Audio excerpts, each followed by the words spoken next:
Hey guys, welcome to information technology. आज मैंने अपने डिस्क्रिप्शन में लिखा हुआ है कि मैं आपको आईटी बीटेक के सारे सब्जेक्ट्स के बारे में पढ़ाऊँगी। तो आज हम करते हैं स्टार्ट डिजिटल इलेक्ट्रॉनिक्स। तो स्टार्ट करते हैं डेफिनेशन से। Digital electronics is a branch of electronics that deals with digital format of data and codes. अब हमारे डिजिटल इलेक्ट्रॉनिक्स होती क्या है? डिजिटल इलेक्ट्रॉनिक्स एक हमारी ब्रांच होती है इलेक्ट्रॉनिक्स की, जिसमें हम डाटा और कोड्स को यूज़ करते हैं। हमारा मतलब डाटा और कोड्स का जो फॉर्मेट है वो यूज़ होता है। इसमें हमारे कोड्स जनरली, कोड्स का मीनिंग क्या होगा? जो हम बाइनरी लैंग्वेज यूज़ करते हैं, इसमें हमारे बाइनरी सिस्टम यूज़ होगा, क्योंकि हमारी जो भी मशीन्स होती हैं वो हमारी जो बाइनरी डाटा होता है, बाइनरी नंबर सिस्टम स्टोर करते हैं। अब हमारे पास क्या आता है? Digital stand for digit. ये हमें पता ही चल रहा है डेफिनेशन से कि डिजिटल में अगर हमारे पास डिजिटल जो है वो बन किससे रहा है? डिजिट से। तो डिजिटल का मतलब होगा डिजिट। और अब हमारे पास आता है digital electronics basically has two conditions which are possible, that is zero which is low logic and one which is high logic. अब इसमें क्या होता है? डिजिटल इलेक्ट्रॉनिक्स में हमारे पास जनरली दो पॉसिबिलिटीज़ होती हैं, जिसमें हमारे पास होती है ज़ीरो एंड वन।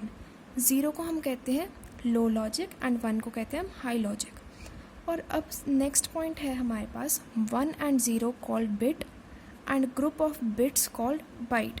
अब इसमें हमारे पास क्या मीनिंग होता है? अगर हमारे पास आ गई है सिंगल, जैसे वन और ज़ीरो, सिर्फ हमारे पास ऐसी कुछ बिट्स आती है, सिंगल वन या फिर सिंगल ज़ीरो, कुछ भी ऐसी आती है, तो उनको हम बिट्स कहते हैं। पर अगर हमारे पास एक ग्रुप आ जाता है, कंबाइन होकर आ जाती है, जैसे 1100 या 0011, मतलब इस टाइप से अगर हमारे पास आ जाती है, तो वो हमारी ग्रुप ऑफ बिट्स होती है, जिसको हम फर्दर कहते हैं बाइट। अब हमारा नेक्स्ट पॉइंट है, in digital electronics data is stored in the form of zeros and ones. अब मैंने आपको इसमें पहले बताया कि जो हमारी डिजिटल इलेक्ट्रॉनिक्स होती है वो बाइनरी नंबर सिस्टम में डील करती है। तो यही लिखा है इधर, जो हमारा डिजिटल इलेक्ट्रॉनिक्स में जो डाटा होता है हमारा, वो ज़ीरोज़ और वंस की फॉर्म में स्टोर होता है, मतलब बाइनरी फॉर्म में। अब हम आते हैं नंबर सिस्टम पर। अब हमारे डिजिटल इलेक्ट्रॉनिक्स में नंबर सिस्टम जो होते हैं वो 4 टाइप्स के होते हैं। पहला होता है हमारे पास डेसिमल, फिर बाइनरी, फिर ऑक्टल एंड फिर हेक्साडेसिमल। अब डेसिमल का एग्जांपल मैंने दिया हुआ है 350 बेस 10। अब बेस 10 का इसमें क्या मीनिंग होता है? डेसिमल नंबर्स जो होते हैं वो हमारे पास रेंज होती है उनकी 0 to 9। तो 0 to 9 हमारे पास टोटल 10 नंबर्स होते हैं, इसलिए हमने यहाँ पे इसके बेस में लिखा है 10। अब बाइनरी जो होते हैं, बाइनरी हमें पता है कि 0 और 1 ही होते हैं सिर्फ, तो वो हमारे पास 2 डिजिट्स होती हैं, तो हमने यहाँ पे लिखा है 2। ऐसे ही ऑक्टल होता है, ऑक्टल में हमारे पास रेंज होती है 0 to 7, इसलिए हमने इधर लिखा है 8। अब हेक्साडेसिमल में भी हमारी होती है 16, पर इसमें डिफरेंस क्या आ जाता है? हेक्साडेसिमल में हमारे पास 0 to 9 होती है जो, वो तो हमारे पास इंटीजर्स ही होते हैं, एंड 9 के बाद हमारी A B C D E and F हो जाती है 15 तक। मतलब इसकी रेंज तो होती है 0 to 15 तक ही, मतलब 16 नंबर्स। पर हमारी इसमें कैसे हम लिखते हैं? 0 to 9 हमारे होते हैं डेसिमल नंबर्स, और उसके बाद A से लेके F होते हैं हमारे 10 to 15। तो आपको ये याद रखना है कि 0 to 9 हमारे एज इट इज़ होते हैं नंबर, मतलब सिंपल डेसिमल में, एंड उसके बाद हमारी अल्फ़ाबेट स्टार्ट हो जाते हैं A to F, जो हमारे रिप्रेजेंट करवाते हैं। A हमारा रिप्रेजेंट करता है 10, B करता है 11, C करता है 12, D करता है 13, E 14 and F is 15। So hope आपको इतना पार्ट क्लियर होगा। अब मैं आपको बताती हूँ कि हम बाइनरी लिखते कैसे हैं।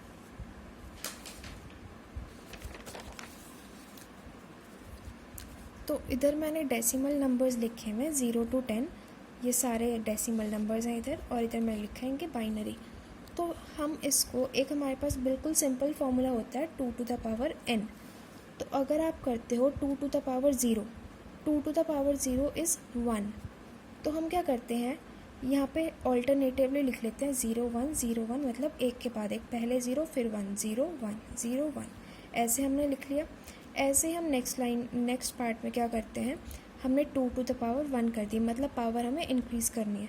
2 to the power 1 कर दिया हमने, तो इसका मतलब है 2 to the power 1 इज़ 2। तो हमने 2 बार 0, 2 बार 1, 2 बार 0 और 2 बार 1, ऐसे ही हमने सीरीज़ बना देनी है, पूरा सीक्वेंस। उसके बाद हमने कर दिया 2 टू द पावर 2, ठीक है। तो इसमें क्या आ जाता है हमारे पास, 2 to the power 2 is what, 4। तो हमने 4 times 0 and 4 times 1, 4 times 0 and 4 times 1 and so on. ऐसे ही 2 to the power 3 is what, 8, 8 times 0 and 8 times 1। अगर हमें ये जो है हमारा वो है 4 बिट नंबर। अगर मैं इतना देखूँ मतलब 2 to the power 3 that is 3 bit number. अगर आपको आगे भी बढ़ाना है तो वो हमारा हो जाएगा 5 bit number, 4 bit number, 6 and so on. तो यहाँ पे मैंने सिर्फ आपको 4 बिट नंबर की रिप्रेजेंटेशन दिखाई है। तो अगर आपको और बढ़ाना है तो आप 2 की पावर इंक्रीज़ कर सकते हो, 2 to the power 4, 5, 6 and so on. तो ये आपकी हो गई है बाइनरी रिप्रेजेंटेशन। अब हमारी ज़ीरो की रिप्रेजेंटेशन क्या होती है बाइनरी में, 0 0 0 0, 1 की होती है 0 0 0 1 एंड सो ऑन। अब आप ऐसे निकाल सकते हो हम बाइनरी फॉर्मेट, ओके। अब हम पढ़ते हैं कि डेसिमल नंबर सिस्टम में क्या होता है। Decimal number system uses 10 symbols और डिजिट्स, जैसे मैंने आपको पहले बताया था कि 0 1 2 3 4 5 6 7 8 9, ये इसकी रेंज होती है 0 to 9। और डेसिमल नंबर सिस्टम का हमारा बेस क्या होता है, 10, जैसे मैंने आपको अभी उसमें बताया था एग्जाम्पल में। अब इसका एक एग्जाम्पल है हमारे पास 456। तो हमारा जो एक्सट्रीम लेफ्ट में हमारा 4 है ये होता है मोस्ट सिग्निफिकेंट डिजिट, और जो हमारा एक्सट्रीम राइट में होता है उसको हम कहते हैं left significant, least significant digit. अब हम इस नंबर को रीड कैसे करेंगे, 456 बेस 10। अब अगर आपको क्वेश्चन पूछते हैं how to decompose a decimal number, तो आपको कैसे करना है। डीकम्पोजिशन मीन्स बेसिकली आपको एक्सपैंड ही करना है। और अब यहाँ पे बेस 10 है मतलब आपके पास डेसिमल नंबर है, तो आपको क्या करना है, जो बेस में नंबर है उसकी पावर यहाँ पर लिखनी है 2, क्योंकि 1 0 1 2, ओके। मतलब आपको हमेशा 0 से स्टार्ट करनी है, 2 टू द पावर, मतलब इधर जैसे बेस 10 है तो 10 to the power 0, 10 to the power 1, 10 to the power 2। तो 4 के साथ हमारे पास आता है 4 into 10 to the power 2 plus 5 into 10 to the power 1 plus 6 into 10 to the power 0। अब आपको इतना पार्ट क्लियर है, ठीक है। अब बाइनरी नंबर सिस्टम हमारा कैसा होता है। Binary number system uses only 2 symbols और डिजिट्स, दैट इज 0 एंड 1। अब इसका बेस नंबर आपको पता है 2 होता है। अब इसका एग्जाम्पल दिया हुआ है 1 1 1 0 एंड बेस 2। अब इसमें भी हमारा जो एक्सट्रीम लेफ्ट पे जो नंबर है वो हमारा होता है मोस्ट सिग्निफिकेंट डिजिट, और एक्सट्रीम राइट पे जो होता है वो होता है लीस्ट सिग्निफिकेंट डिजिट। और अब हम इसको कैसे रीड करेंगे, 1 1 1 0 बेस 2। अब हमारा नेक्स्ट पार्ट आता है how to decompose a binary number. अब हमारे पास ये एग्जांपल है, जैसे 1 1 1 0 पिछले वाला एग्जांपल ही है, तो इसका बेस 2 है। तो हमें इसको कैसे डीकम्पोज करना है, इसको भी हमें सिंपल एक्सपैंड ही करना है, 1 इंटू 2 टू द पावर 3। अब क्योंकि इसमें हमारे पास बेस 2 है इसलिए हमने यहाँ पे पावर 2 की ली है, ठीक है। अब हम आते हैं ऑक्टल नंबर सिस्टम पे। Octal number system uses 8 symbols और डिजिट्स। अब जैसे 0 1 2 3 4 5 6 7, ये है हमारी रेंज ऑक्टल नंबर सिस्टम की, और इसका बेस नंबर होता है 8। अब ऑक्टल नंबर सिस्टम का हमारे पास एक एडवांटेज होता है, अगर मान लो हमारे पास कोई बड़ा बाइनरी नंबर आ जाता है तो हम उसको ईजीली रिप्रेजेंट कर पाते हैं ऑक्टल नंबर सिस्टम में। अब जैसे हमारे पास एग्जांपल है 101 बेस 2। अब बेस 2 से आपको क्लियर है कि ये हमारा बाइनरी नंबर ही है, तो हम इसको कैसे पता लगा सकते हैं कि ये 5 क्या है। जैसे मैंने आपको अभी बताई थी कि भाई हम बाइनरी कैसे लिखते हैं। बाइनरी हमारी 5 की क्या थी, 0 1 0 1। अब मैंने इसमें 3 बिट नंबर लिखा हुआ है, तो आप 3 बिट नंबर इसमें देख सकते हो 1 0 1, जो कि हमारा मैच करता है इससे, ठीक है। तो हमारा ये किसका बाइनरी नंबर होगा 5 का। तो हमने इसको बाइनरी से हमने ऑक्टल में कन्वर्ट किया है, इसलिए यहाँ पे आ गया है बेस 8। अब हम इसे डिकम्पोज कैसे करते हैं ऑक्टल नंबर को, यहाँ पे क्योंकि बेस में 8 है इसलिए हमने 8 की पावर्स ली है। बस आपको ये ध्यान रखना है कि 8 की पावर जो भी बेस में होगा उसकी पावर 0, फिर 1, फिर 2 और फिर 3 और फिर सो ऑन। ऐसे ही करना है, जो भी नंबर बेस में होगा उसकी पावर करनी है मल्टीप्लाइड बाय दीज नंबर्स। अब हम आते हैं हेक्साडेसिमल नंबर सिस्टम पे। अब हेक्साडेसिमल नंबर सिस्टम में क्या होता है, इसमें हमारे पास 16 सिम्बल्स और डिजिट्स होती हैं, जैसे 0, 1, 2, 3, 4, 5, 6, 7, 8, 9 एंड उसके बाद मैंने आपको बताया था कि हमारे पास अल्फ़ाबेट स्टार्ट हो जाते हैं ABCDE एंड F और इसका बेस नंबर होता है 16। अब जैसे हमारा ऑक्टल नंबर सिस्टम की एडवांटेज थी कि वो लार्जर बाइनरी नंबर्स को ईजिली एक्सप्रेस कर देता था, वैसे ही हमारे पास हेक्साडेसिमल में भी एक एडवांटेज होती है, यही सेम एडवांटेज होती है इनफैक्ट, कि हमारे पास ये लार्ज बाइनरी नंबर्स को शॉर्ट में करके लिख सकते हैं हम इससे। अब देखो यहाँ पे है 1 1 1 1 बेस 2 मतलब हमें पता चल गया कि ये कौन सा नंबर है, बाइनरी। अब हमारे पास यहाँ पे है F लिखा है मैंने यहाँ पे। अब देखो ये F कैसे आया, हमारे पास क्या होता है, जो हेक्साडेसिमल नंबर सिस्टम होता है उसमें हमारे पास सिर्फ 9 तक होते हैं, उसके बाद जो 10, 11, 12, 13, 14, 15 ये सारे हमारे क्या होते हैं, 10 से हमारा स्टार्ट हो जाता है A, B, C, D, E and F। E and F का आप खुद निकाल के देखना, ठीक है। अब यहाँ पे जैसे सीक्वेंस चल रहा था हमारा 0 1 0 1 0 1, ऐसे यहाँ पे हमारा क्या था 2 2 का सीक्वेंस 1 1 0 0 और यहाँ पे था हमारा 4 का 1 2 3 4 1 2 एंड सो ऑन। ऐसे यहाँ पे हमारा चल रहा था 8 का सीक्वेंस 1 2 3 4 5 6। अब देखो आपका A का मतलब A की वैल्यू क्या हुई 10, तो इसका ये होता है बाइनरी रिप्रेजेंटेशन। B मतलब 11 का होता है ये, C मतलब 12 का होता है ये एंड 13, D इसका मतलब इसका है ये। 14 और 15 का आप खुद निकाल के देखना, प्रैक्टिस करना, ये अच्छे से हो जाएंगे, ठीक है। उसके बाद यहाँ पे हेक्साडेसिमल में आप देख सकते हो F का यहाँ पे आया है 1 1 1 1, तो ये है हमारा हेक्साडेसिमल का। अब हम डिकम्पोजिंग अ नंबर। अब देखो हमने C D E का तो हमने फाइंड आउट करा था, C और D का तो हमने किया था ना, तो C और D का अब आप देखना, ये देखो C और D का हमने क्या निकाला था 1 1 0 0, ठीक है। तो यहाँ पे C की जगह अगर आप 1 1 0 0 भी लिखते हो तो वो भी ठीक होता है, ठीक है। पर हम इधर सिर्फ डिकम्पोज कर रहे हैं हेक्साडेसिमल नंबर को, तो आप यहाँ पे सिंपल C भी लिखोगे तो भी कोई इशू नहीं होगा।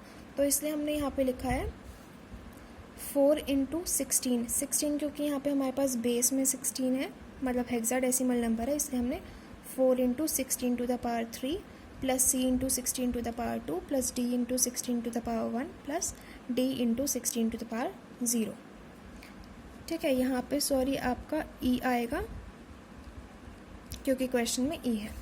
अब हम आते हैं कन्वर्जन्स पे।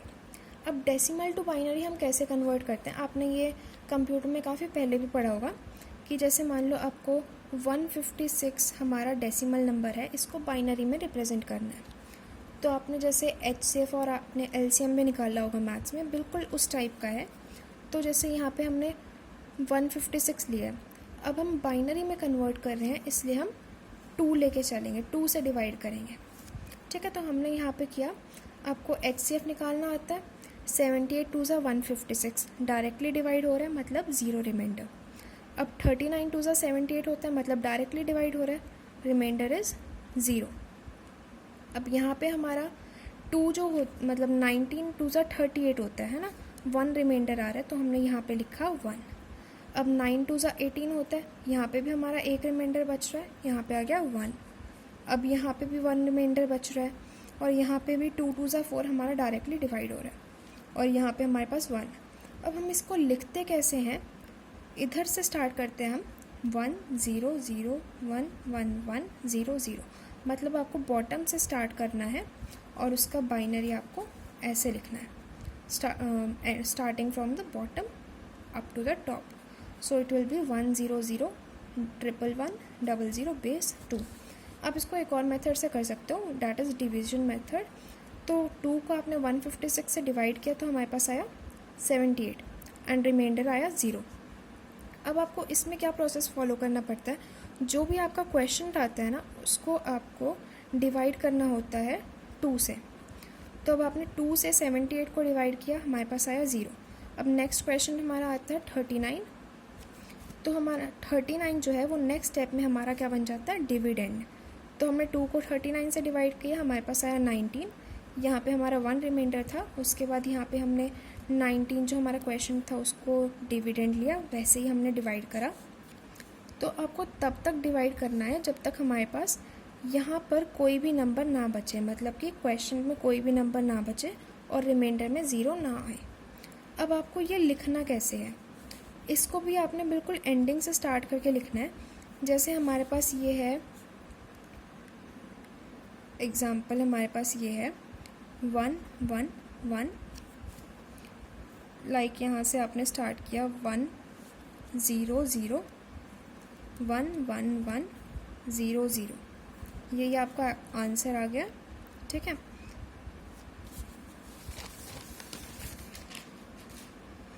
अब आपके नेक्स्ट कन्वर्जन आती है बाइनरी टू डेसिमल। अब बाइनरी टू डेसिमल में हमारे पास क्या एग्जांपल है, 111 एंड बेस 2। अब हमें अगर डेसिमल बाइनरी टू डेसिमल करना है तो हम क्या करते हैं, जैसे हमने डीकॉम्पोजिशन में किया था बिल्कुल एग्जैक्ट वैसे ही करना है। तो अगर हम डेसिमल में कन्वर्ट कर रहे हैं तो हम क्या करेंगे, 2 to the power 3 into 2 to the power 2 into 2 to the power 1 into 2 to the power 0। अब जैसे यहाँ पे बेस में 2 है तो आप इससे भी आइडिया लगा सकते हो हमें किसकी पावर लेनी है, 2 की। तो यहाँ पे से 0 into 2 to the power 0 plus 1 into 2 to the power 1 plus 1 into 2 to the power 2 plus 1 into 2 to the power 3। अब इसको पूरे को सॉल्व करके आप निकाल सकते हो कि ये किसका डेसिमल, किसका बाइनरी है, 14 का।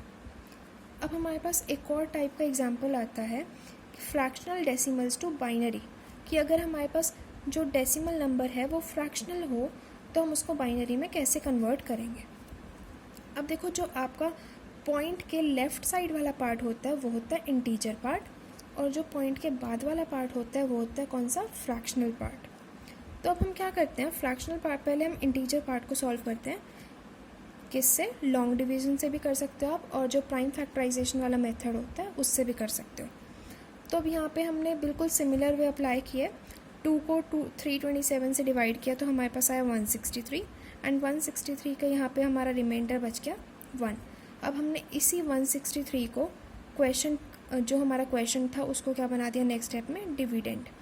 तब हमारा यहाँ पे ऐसे ही हमने 2 से डिवाइड किया तो यहाँ पे हमारे पास आ गया 1 रिमाइंडर। उसके बाद फिर से हमने क्वेश्चन को डिविडेंड बनाया, ऐसे ही हमने डिवाइड करा। अब हमने आंसर कैसे लिखा, जो हमारे पास आया यहाँ पे लास्ट स्टेप में जब हमारा रिमाइंडर 0 हो जाता है तो उसमें जो क्वेश्चन आता है हमारा उससे स्टार्ट करना है हमें। तो 1 0 1 0 0 0 1 1 1। अब देखो हमारे पास जो इंटीजर पार्ट है वो हमारा आया ये। ठीक है, अब हमें फ्रैक्शनल पार्ट कैसे सॉल्व करना होता है, फ्रैक्शनल पार्ट में हमें मल्टीप्लाई करना है 2 से। अब हमारे पास फ्रैक्शनल पार्ट देखो, इसमें क्या था हमारे पास, फ्रैक्शन में हमारे पास था 0.625। तो अब हम क्या करते हैं, 0.625 को हम किससे मल्टीप्लाई करते हैं, 2 से। अब हमें ये मल्टीप्लाई कब तक करना है, जब तक हमारी पॉइंट के बाद सारे नंबर्स 0 नहीं हो जाते। आई रिपीट, हमें ये मल्टीप्लाई 2 से तब तक करना है जब तक हमारे एंडिंग वाले जो पॉइंट के बाद वाले नंबर्स है वो सारे 0 नहीं हो जाते, तब तक हमें मल्टीप्लाई करना है किससे, 2 से। अब हमने 0.625 को 2 से मल्टीप्लाई करा तो हमारे पास आया क्या, 1.250। अब हमारा जो पॉइंट के लेफ़्ट साइड वाला पार्ट है वो होता है हमारा, क्या होता है, मोस्ट सिग्निफिकेंट डिजिट। अब मैंने आपको कहा था कि हमें तब तक मल्टीप्लाई करना जब तक हमारे पास राइट हैंड साइड पे, मतलब पॉइंट के बाद वाले पार्ट में 0 0 नहीं बनते। तो अभी हमारे पास 1.250 बना, मतलब हमारा जो राइट साइड वाला पार्ट है वो 0 तो बना ही नहीं सारा, इसलिए हमने MSD जो होता है मोस्ट सिग्निफिकेंट डिजिट को हमने इग्नोर कर दिया अभी के लिए। तो हम क्या लेते हैं, 0.250 इंटू 2। तो हमारे पास क्या आया 0.500। तो हमें ये पता चल रहा है कि अभी भी हमारी ज़ीरो नहीं बनी, तो हमें क्या करना है, हमें फिर से मल्टीप्लाई करना है किससे, 2 से। अब हमने जब इसे 2 से मल्टीप्लाई करा तो हमने नोटिस किया कि जो पॉइंट के बाद वाले नंबर्स हैं हमारे पास सारे ज़ीरो बन जाते हैं। और अब जो हमारा पॉइंट के लेफ़्ट साइड वाला पार्ट होता है उसको हम टर्म कहते हैं लीस्ट सिग्निफिकेंट डिजिट। तो हमारा जो फ्रैक्शनल पार्ट का सॉल्यूशन आता है वो होता है 0.101। 101 कैसे, ये 1 एंड हमारा क्या आ जाता है इधर 1 0 एंड 1, ये वाला पार्ट भी हमने इसमें इंक्लूड करा है 1 0 एंड 1, तो 0.101। अब हमें क्या करना है, आंसर्स को कंबाइन करना है, जो हमारा इंटीजर पार्ट का आया है और फ्रैक्शनल पार्ट के आंसर्स को क्या करना है, कंबाइन। तो हमारा जो फ्रैक्शनल पार्ट था उसका हमारे पास आंसर आया था 1 0 1 0 0 0 1 1 1। अब और हमारा जो फ्रैक्शनल पार्ट था मतलब 0.625 का हमारे पास क्या आंसर आया था 0.101। तो हमने यहाँ पे लिख दिया 0.101 बेस 2 एंड बेस 2। तो ऐसे हम सॉल्व करते हैं फ्रैक्शनल डेसिमल। अब हमारे पास नेक्स्ट आता है कि हम ऑक्टल को डेसिमल में कैसे कन्वर्ट करें। अब ये भी सिंपल है, जैसे हमने बाइनरी को डेसिमल में किया था वैसे हम करते हैं ऑक्टल को डेसिमल में। अब हमारे पास, आपको मैंने जैसे स्टार्टिंग में बताया था, ये एग्जैक्ट डीकम्पोजिशन की तरह होते हैं हमारे पास।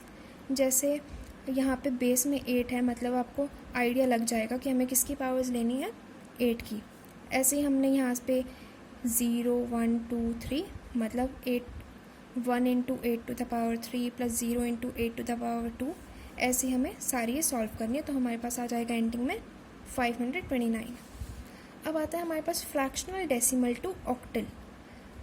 अब जैसे हमने क्या था, फ्रैक्शनल डेसिमल्स टू बाइनरी किया था, वैसे ही हम करते हैं फ्रैक्शनल डेसिमल टू ऑक्टल। अब हमारे पास इसमें भी क्वेश्चन में गिवन है 25.625। इसमें हमारा जो 25 है वो हमारा है इंटीजर पार्ट और 0.625 है हमारा फ्रैक्शनल पार्ट। अब देखो इस क्वेश्चन में मैंने आपको प्राइम फैक्टराइजेशन सॉल्व करके दिखाया है। आप चाहे यहाँ से स्टार्ट कर सकते हो ये रिमाइंडर्स वाला सिस्टम, चाहे नेक्स्ट स्टेप से कर सकते हो। तो इसमें देखो आपने 25 को डिवाइड किया किससे, 8 से करेंगे, क्योंकि ये हमारा कौन सा है, ऑक्टल सिस्टम है। और जो पिछले वाला था वो था हमारा डेसिमल नंबर सिस्टम, इसलिए हम इधर किससे डिवाइड कर रहे थे, सॉरी वो था हमारा बाइनरी नंबर सिस्टम, इसलिए हम डिवाइड कर रहे थे उधर 2 से। ठीक है, तो हम इधर हम ऑक्टल में कन्वर्ट कर रहे हैं, इसलिए हम किससे डिवाइड करेंगे, 8 से। तो हमने 8 3 से 24 होता है and 25 minus 24 is what, 1। So we wrote here over 1। तो यहाँ पे हमारा 1 रिमाइंडर बचा है। ठीक है, और अभी हमारा यहाँ पे 0 कैसे आया, 0 8 इज़ व्हाट, 0। तो अब यहाँ पे हमारे पास क्या आया इसका, 3 1। यहाँ पे हम ये जो एंडिंग में हमारा आता है ये रिमाइंडर, इसको हम काउंट नहीं करते। तो यहाँ पे हमारा आंसर आ गया है इंटीजर पार्ट का 25 बेस 10 का आ गया है 31। अब हम इसका फ्रैक्शनल पार्ट कैसे सॉल्व करते हैं, जैसे हमने पिछले क्वेश्चन में 2 से मल्टीप्लाई किया था, इस क्वेश्चन में हम किससे मल्टीप्लाई करेंगे, 8 से, क्योंकि हम कन्वर्ट कर रहे हैं इसको ऑक्टल में। तो हमने 0.625 को 8 से मल्टीप्लाई किया, तो हमारे फर्स्ट स्टेप में ही हमारे पास एंडिंग पार्ट में ज़ीरोज़ ऑब्टेन हो गई। तो हम फिर से, आपको वैसे करने की ज़रूरत नहीं है, आप करने को कर भी सकते हो, बट हमारे पास यहाँ पे 0 ऑब्टेन हो गई है, तो कोई ज़रूरत नहीं है वैसे आपको आगे स्टेप करने की।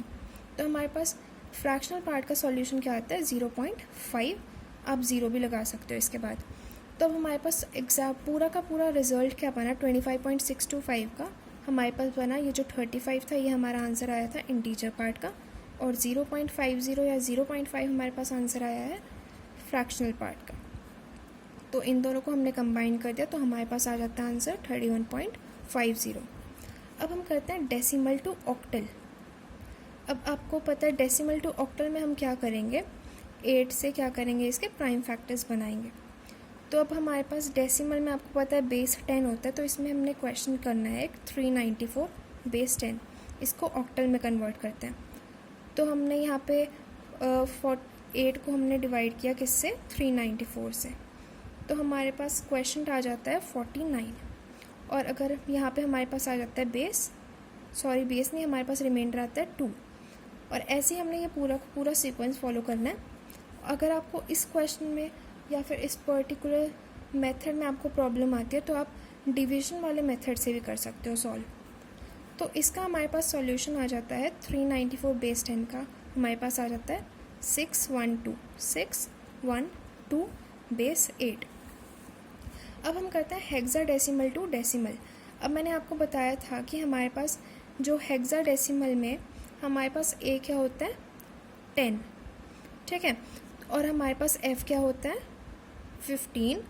ए मैंने अभी बताया हमारे पास होता है 10 और ये हमारा 2 तो रहेगा एज इट इज़। अगर हमें हेक्साडेसिमल को डेसिमल में कन्वर्ट करना है तो हम किससे मल्टीप्लाई करेंगे? आपको इससे आइडिया लग गया होगा क्योंकि बेस में 16 है तो किससे मल्टीप्लाई करेंगे? 16 से। और वही सेम सीक्वेंस फॉलो होगा 0, 16 to the power 0, 16 to the power 1, 16 to the power 3, 16। Okay, so this sequence will be follow. अब हमारे पास क्या आता है डेसिमल टू हेक्साडेसिमल। तो अब हमें इसमें क्या करना है, इसमें भी सेम तरह ही हम फॉलो करेंगे। हेक्साडेसिमल में कन्वर्ट करना है हमें, तो हम किससे डिवाइड करेंगे 16 से। तो हमारे पास आ जाएगा इसका 9, 15 और 1, ठीक है। तो हमें हमें ये पता है कि 15 जो होता है वो हमारा हेक्साडेसिमल में क्या होता है F। तो हम इसको कैसे लिखेंगे 9F1, ठीक है। तो हमारे पास ये आ गया 9F1। अब हमारे पास नेक्स्ट कन्वर्जन आती है फ्रैक्शनल डेसिमल टू हेक्साडेसिमल। अब हमारे पास क्वेश्चन दिया हुआ है 0.03125। अब हमारा इसमें 0 इंटीजर पार्ट है तो हमारे पास तो ये 0 है तो हमें इसको सॉल्व करने की ज़रूरत नहीं है। फ्रैक्शनल पार्ट में हमारे पास है 0.03125। तो हम फ्रैक्शनल पार्ट को सॉल्व करने के लिए अब जब हम इसमें हेक्साडेसिमल रूल लगाएंगे तो हम किससे मल्टीप्लाई करेंगे 16 से। तो अब आपने देखा कि फर्स्ट स्टेप में हमारे पास क्या है 0 नहीं आया, हमारे पास क्या आया 0.50000। तो हम इसको अब फिर से 16 से मल्टीप्लाई करेंगे तो अब नेक्स्ट स्टेप में हमारे पास सारी ज़ीरोज़ आ जाती हैं। तो अब हम इसका आंसर क्या लिखेंगे 0.03125 बेस 10 का 0.08। अब 0 हमारा इंटीजर, तो जो इंटीजर पार्ट था वो हमारा 0 था, इसलिए हमने डायरेक्टली इधर 0 लिख दिया। और इधर हमारा 08 कैसे आया, यहाँ पे से 0 और यहाँ पे से 8 और यहाँ पे बेस 16। सो गाइज़, अब आपको अगर इसमें कोई डाउट है तो आप मेरे को कमेंट बॉक्स में बता सकते हो और मैं आपको नेक्स्ट लेक्चर में आपको इसके हैक्स बता दूँगी कि किस टाइप से आप बहुत जल्दी सॉल्व कर सकते हो इन्हें। होप आप सबको समझ आ गया होगा। Thanks for watching.